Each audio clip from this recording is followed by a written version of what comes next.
Tony Blair, welcome to Web Summit, your first time here, I believe. It is. Thank you very much for having me here. And thank you, Paddy. And yeah, Lisbon, fantastic city, and it's an amazing summit. Let's talk about the events overnight, the midterms in the States. It is a vote on who takes majority of the House of Representatives and the Senate. The results have been filtering in all night. I'm sure many people in the audience have been up to speed that the Democrats seem to have secured the House for the first time since 2010. That's what the projections are saying. But the Republicans also strengthening their grip on the Senate. What's your interpretation? Well, my interpretation is that the Democrats took the House and the Republicans strengthened their grip on the Senate.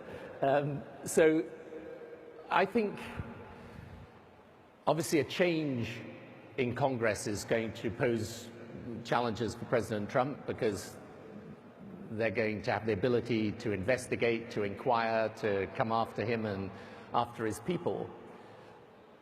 On the other hand, and it will cause problems for getting a legislative program through. On the other hand, I think if I was a Democrat this morning, I would also be doing a bit of head scratching and soul searching, because if you throw this back and compare it, say, with Bill Clinton's midterms, 1994, or Barack Obama's 2010, you know, it's not that bad a result for Donald Trump. So I think it's one of the things I think that's happening is that America's kind of settling down a bit with this presidency, and you know, people to a degree I think are distinguishing between what you might call the stuff around the president and the Donald Trump the tweeter and some aspects of the policy. So I think, you know, right now you'd have to say, if you look ahead to 2020, the race is up in the air. Whereas I think if you wind back a year, most people would have thought, you know, surely this is a one-term president. So I think both sides can take some comfort from last night, but it wasn't quite the kind of huge wave of change that the Democrats thought they might get. And that's despite actually having some really good candidates at a local level and some very close races.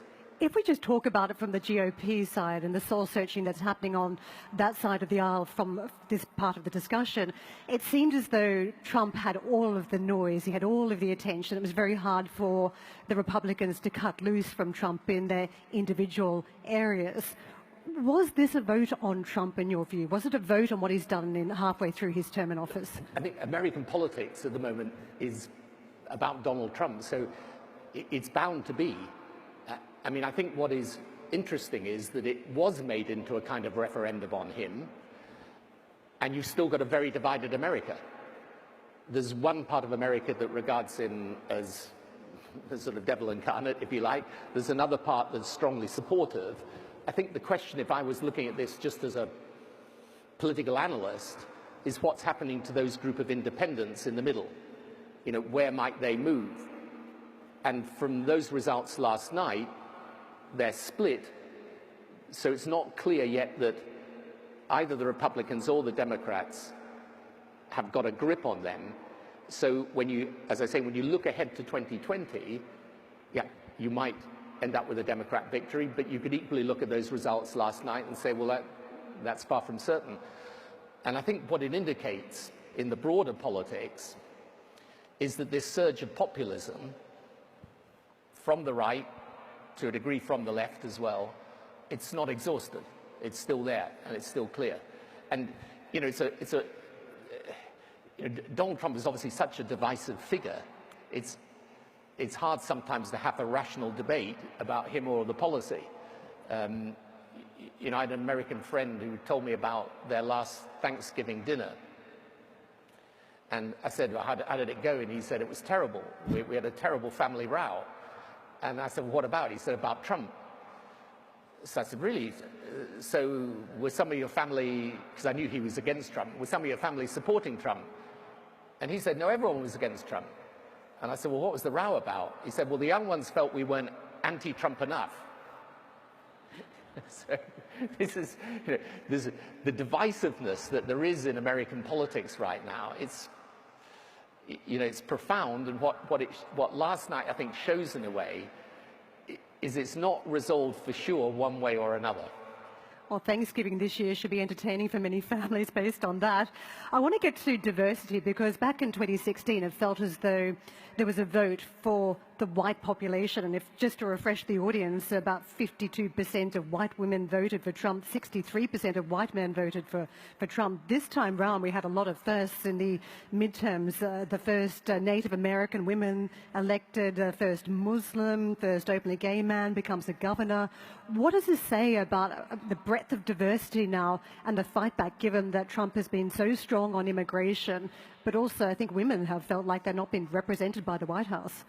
Yeah, but I think, in the end, you can both overplay the degree to which people are prejudiced. I mean, I think one of the interesting things about politics, when I was in power, for example, we introduced, and this is going back 20 years ago, a whole lot of rights for LGBT. At the time, this was thought to be quite a shocking thing to do. But when we did it, we found, believe it or not, people are much less prejudiced than you think they are. So I think that's at one level. At another level, I think also, when you look at those people that vote for Donald Trump, again, if I was a Democrat, and I'm looking at this as someone who would obviously be a Democrat in American politics, I would be asking not why the people who come to his rallies are voting for him, because that's pretty clear. I'd be asking, why is it that certain independents are coming towards him? That's the issue. And I think for the Democrats, just like the progressive forces all around Europe today, you've got to be careful of getting backed into an identity politics that, if you're not careful, defines you in a way that loses you part of the middle ground, never mind the far right. And this is part of the changing picture in politics, I think, more generally right now. I want to ask you about how practically Trump gets anything done. It seems like a very front-loaded agenda already, particularly around tax reforms and around healthcare, not to mention a tax on migrant visas and trade tariffs. What's next? Because what we've now had in the House of Representatives seems to be an ability to block and challenge some of Trump's policies, which then forces Trump to effectively try to work across the aisle.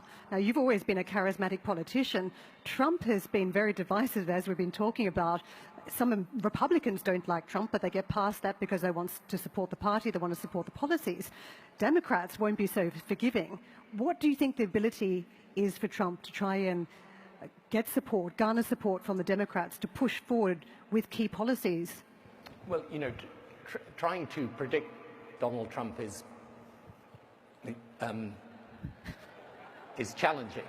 So there's so many other things you could say there. Right. So the honest answer is I can't be sure, but I suspect he'll do a mixture. And I think sometimes he'll try and work with the Democrats, and he'll try and put the Democrats on the wrong side of an argument if they're not going to work with them. And the other thing he'll do, because I've seen this happen with other American presidents, if you're in midterms, you're an American president, and you lose the House, the disadvantage is obviously the House can block your legislation. But the advantage is you can play off them. So you can say to your constituents, yeah, I'll be able to do all these things for you, but these guys won't let me. And then when you get to the next presidential election, you can use that. So I think, in fact, the changing hold of the House for the Democrats now poses a challenge for him, but it also poses a challenge for the Democrats. So you're saying 2020 just got much harder for the Democrats because they now seem to have control of the House? No, I think what these elections show is you Democrats can't take it for granted. And therefore, they're going to have to think very carefully how they play this so that it doesn't look to the public as if they're just going after Trump. They're going to have to go after him on issues, and they probably, if there are areas where he makes them a reasonable offer, they're going to have to be careful of being pushed into a corner where it looks like they're opposing things that the public might want just because it's him that's proposing it. So you know, this is where the politics is going to get quite tricky. And I guess my point is, you know, if you think back to 2016 and the election victory, and the first few months of that Trump presidency, at points it looked as if the whole thing might just disintegrate. And, you know, frankly, if you were hearing CNN or, you know, reading the New York Times, you would think it was just about to collapse. It hasn't collapsed. So I think it will require, you know, smart politics and real, you know, genuine thought-through political strategy, plus obviously the right candidate for 2020 that's going, because this is what I believe is the challenge, is going to pull sufficient numbers of those independents into a Democrat position. Let's talk about the trade war, because I think that's a big one for the audience. We've now seen the impact on technology, particularly on the hardware side, as the rhetoric has increased and the tariffs on some Chinese goods have been ratcheted up. We are waiting for a breakthrough moment. Suggestions from Beijing and Washington are, once you get past the midterms and all the political noise, that perhaps there can be a dialogue and perhaps a breakthrough. Not everyone is convinced that that breakthrough moment is coming. They don't think it's going to be advantageous to the United States. What's your view? Do you think the trade war gets solved soon? I think it's really hard to judge that, because actually if you look at the figures, Chinese exports are up. I think the trade deficit's been $30 billion for the last 2 months in each of those months. And, you know, once you start this, it's quite difficult to stop it unless there is a real change. Now, I could see a situation where you calibrate this so the Chinese make certain concessions, because there are real trade issues and intellectual property issues. If the Chinese want to do that, then I think they can do that. And I think you could, rather as happened with NAFTA, the president could say, I've put this on the table, I've squeezed everyone, and I've got a deal. If the Chinese decided to play really hardball, that would be difficult. And I think, you know, this is one of the interesting aspects of the Trump style of diplomacy, because I think this was tried actually quite successfully, you could say, with North Korea, where in a way, you know, the two guys sort of circle each other and one says, I'm crazy, and the other says, no, I'm crazier than you, just, just remember that. No, I could be even crazier than you think I might. So it's a new form of diplomacy. But, you know, you have to say in that context, it more or less worked to at least get the thing started on North Korea. China's a different business. So my best guess is that it's not really in the interests of the US or China to let this thing get out of hand. So if I had to predict, I would say there will be a deal, but I don't think it's as simple as people think. You've mentioned the tactics, different tactics from what we've had from the US president in trying to get global affairs to move forward. And we've had sanctions that were lifted on Iran back in 25 on the nuclear deal have been reimposed this week, targeting oil, banks, shipping, all designed to pressure Iran back to the negotiating table to what the president believes would be better terms, but also the administration wanting to tackle other issues, cyber attacks, ballistic missile tests, support for terror groups. The type of tactic you've mentioned from the president, this maximum pressure tactic that got something done with North Korea, could it get something done with Iran? Well, the problem with the Iranian situation is that the Iran nuclear deal was a deal that definitely constrained the Iran nuclear program. But the problem, I think, was that the money that was made available then to Iran through the lifting of sanctions, I think even the Iranian people feel has not been used for their benefit, but has been used to double down on their activities in the region, which are, you know, highly destabilizing. So I don't think there'll be an agreement between America and Iran that doesn't put those other questions, particularly around their support of proxy groups throughout the Middle East, on the table, Hezbollah, Houthis, you know, other groups. So my best guess about this is that the American administration, I think, is quite deliberately weakening the Iranian regime, And within Iran itself now, you have quite widespread protests. And for the first time, different types of people protesting, and protesting very specifically about the policies of the regime and the nature of it. So I suspect one part of this is American pressure to keep pushing on that position with Iran. It's very difficult for the Iranians to find a way through with the Europeans, and I think the issue of what they're doing in the region will become the central question. You said on a top news channel, I believe it was CNBC, that Iran was having a destabilizing effect across the region. And when you touch upon the tactics about weakening the regime, the hardliners in Iran seem to smell blood around Rouhani, whether they can try and replace him. If the hardliners took back control of domestic politics, surely that must have an impact across the region, that Trump doesn't win in this situation. Yes, but the problem in a way is that the Iranian Revolutionary Guard, which has really been the operational arm of the destabilization, I mean, they in a sense have never really tempered their policy as a result of the Rouhani government. So look, I think it's hard to tell how this will play out, but right now I think the American policy is geared towards weakening their regime as much as dealing with the fallout from the nuclear question. While we're talking about the Middle East, I want to ask you about events around Saudi Arabia and the killing of journalist Jamal Khashoggi. What has that done to the kingdom's ability to move towards becoming a modern society, open to business, moving away from energy dependence? Because there's still a lot of questions about what the influence or what the role was of the Crown Prince. Sure, and I think, obviously this was an unacceptable, unforgivable act, and it's caused a huge trauma. Both for Saudi Arabia and for its relations with the outside world. Now, the strategic relationships that the West still has with Saudi are immensely important, but as you rightly imply, the key thing is the country has got to show it's returning to a modernizing path, because when I look at the Middle East today, and I still spend a lot of time there, I think there is one central question, which is, can those societies reach a point where they are religiously tolerant and where the religion of Islam is not turned into a political ideology? I mean, that's the central question. And that's why, when you look at the Middle East today, you can see the Iranian Republic exporting one form of Islamism through the Shia side of Islam.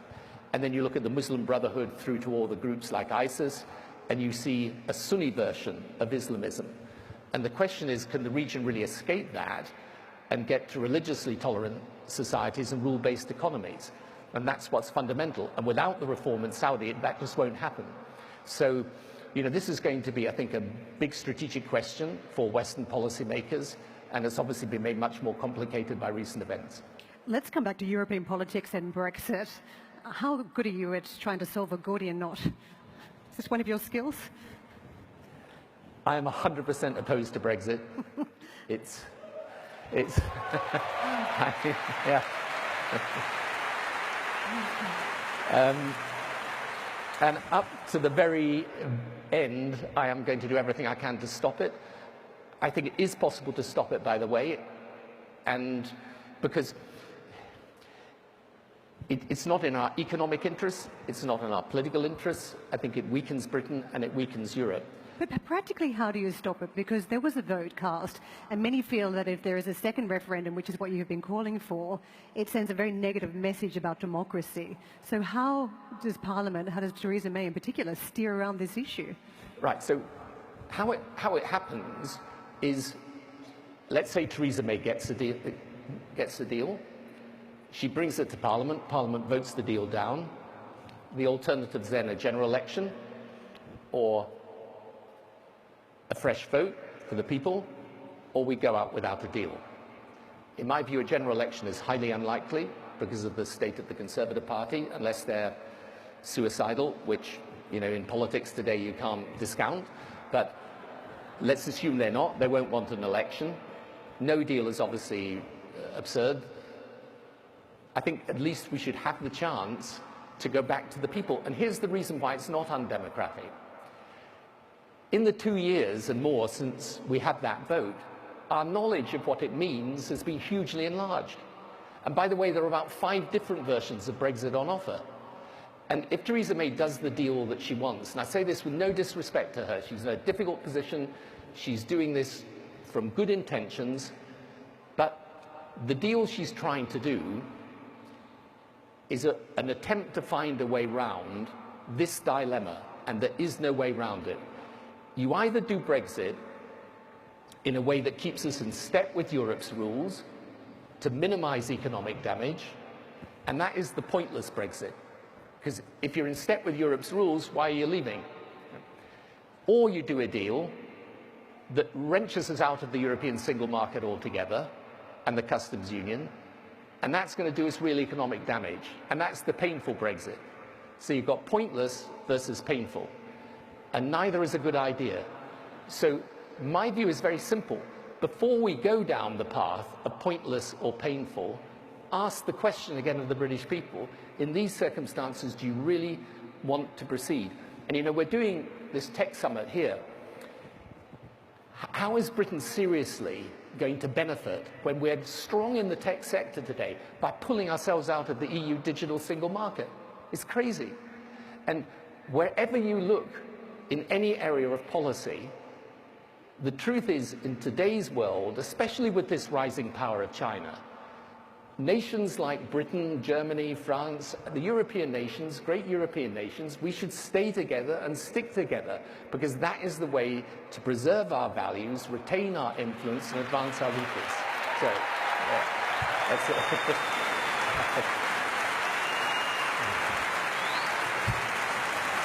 Anyway. You're a man with a vision for the country still, with a vision for the UK. You're passionate about outcomes for the UK. Can I ask you about your ambitions to return to politics and whether there are any? Because the point has been made that if there were to be a centrist movement in the UK, you would need someone who the public knows. Even though the public wants something different, they only vote for politicians. And you have a man here whose name is synonymous with the political movement. Would you lead a centrist party in the UK if you could? So there's a good and bad thing about the public knowing you. The good thing is that they know you, and the bad thing is that they know you.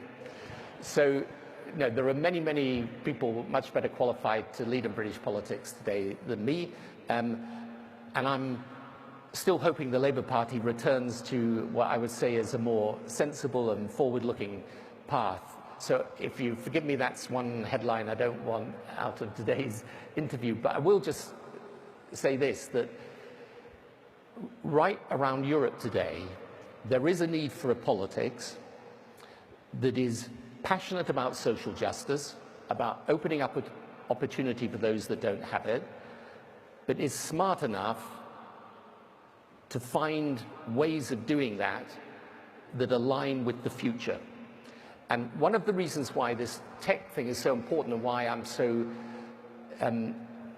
convinced that this is central to the whole of the questions that we're discussing is if we want to map a way out of this populism, left or right, we've got to show people an optimistic way to the future.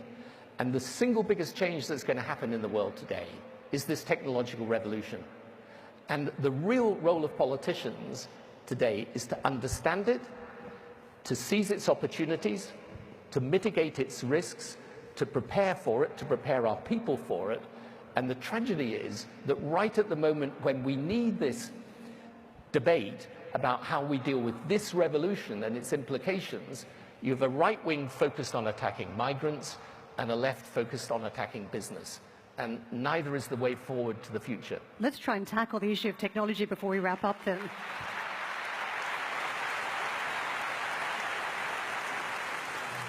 In the last 24 hours, European efforts to lob a digital tax on some of the big Silicon Valley names that have effectively been paying half the tax rate of traditional businesses. That's the number from Europe. There's been no movement. The Germans are too scared that if they support a tax, that there might be a retaliatory tax from the president on German cars. Nordic countries have concerns about the execution of a tax. So there's no progress. What do you make of the dominance of Google, Facebook, Amazon, and the lack of or the minute tax they've been paying, and how that impacts government's ability to have revenue, to do anything with that revenue and stop populism? Yeah, so it's a great question. The question, though, what's the answer to it? So what I've just been proposing from my institute is I think you do need a very specific form of regulation and a regulator for these big tech companies. But I would make 2 points. The first is that I think we need to do this in a way that also recognizes that we want to encourage the development of technology, and that these big companies are partly big because they're doing things for consumers that consumers like. Okay, so I am very wary of anything that gets us into the so-called tech backlash and ends up with us doing more damage than good. But I think it does need a system of regulation for those big tech companies today, and that should be done in a as smart a way as possible. What are you talking about? Shrink them or tax them or both? Well, I think the taxation question, the problem, and we've just, in the recent budget in the UK, we've just suggested putting a tax on the tech companies. But the problem is if individual countries do it, it's not nearly as effective as something where people come together. So the second thing I wanted to suggest was this. I think it's a really strong case for a kind of transatlantic alliance around this between the US and the EU, where even if we have independent systems of regulation, we keep them as aligned as possible, and where we recognize that we're going to approach tech with a set of values quite different from our principal competitor, that will be China, right? And therefore, the important thing to realize today, as we look at this issue of regulation of tech and how we make sure that the tech companies, and of course they should be paying their proper share of tax and so on, is to realize that America and Europe have much more in common than what may divide them, and both of them have to be clever enough in order to take on what will be a very aggressive and big push from China to gain domination, particularly in the AI space. So my view is it's much better, and I would say this more generally about politics today, despite all the stuff with Trump and populism and Europe and Brexit, if Europeans and North Americans realize we've still got a lot of common. We've got a lot in common in our values and in our interests and in what we do together. And we should understand that by the middle of this century, the world is going to look quite different geopolitically. So whether it's in tech or any other area, my view is still that the best thing is for people who believe in democracy, the rule of law, independent media, free people coming together in free societies, they should stick together. Tony Blair.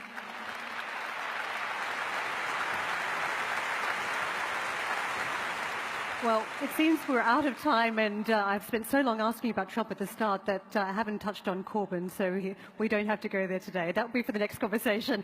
Tony Blair, thank you very much for joining us here live at Web Summit.